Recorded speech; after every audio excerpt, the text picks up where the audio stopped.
a new student, a cursed academy, a shadow that waits for nightfall. On my first night at Antingero Academy, I learned the truth whispered only in the dark. The Haragang Aswang walks these halls. They say the first night of school is always the most exciting. For me, it was terrifying. I had just moved from Manila to Dumaguete City to start my freshman year at St. Paul's University.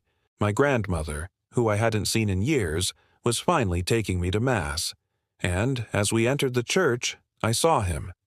My kuya, Michael, hadn't changed much since I last saw him. Still tall, still handsome, still with that charming smile that made all the girls swoon. But those dark circles under his eyes, they were deeper now, more pronounced. He introduced me to his friends, but I couldn't focus on their names because all I could think about was how nice it would be to have those dark circles. He noticed me, staring, and asked if everything was okay. I must have looked shocked because he laughed and said, "Don't worry, you'll get used to it." Then he leaned closer and whispered something in my ear that made the hair on the back of my neck stand on end. The Haragang Aswang walks these halls. Do you believe the Aswang still walk among us? Share your thoughts in the comments. Aswang, Engkanto, Manananggal, Tikbalang, Kapre, there are so many spirits that dwell in the islands of the Philippines that even the bravest of souls would find themselves questioning their existence after hearing stories like these.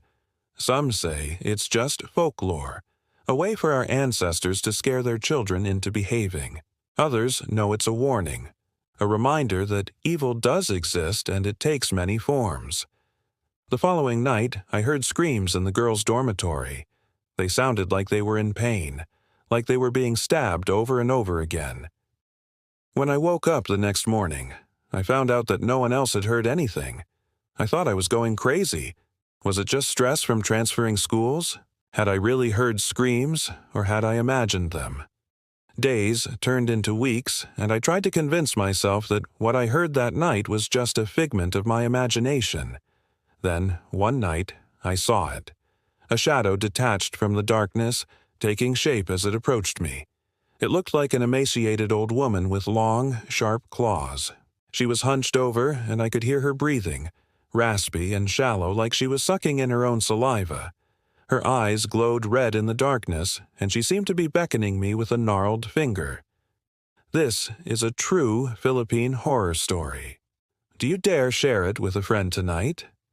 Every like and comment helps bring these stories to more people.